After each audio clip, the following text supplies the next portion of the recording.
Bir banda zulm qilib turibdi, nohaqlik qilib turibdi. Alloh bilmayapti-da demang. Alloh g'aflatda demang. Alloh biluvchi zot. Hamma narsani ko'rib turibdi. Hamma narsani bilib turibdi. Nega azobini yubormadi? Innama yuakhiruhum liyawmin tashkhasu fihi al-absar.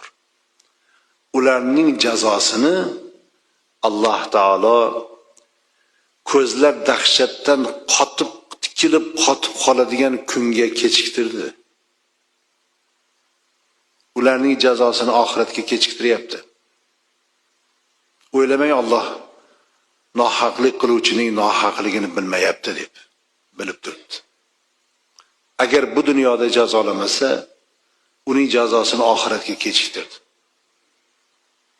Oxiratga kechiktirishi u banda uchun yanada azobdir. U oxiratdagi azobni ko'rganda dunyoda azobini yuborganda yaxshiroq bo'lar deb orzu qilgan.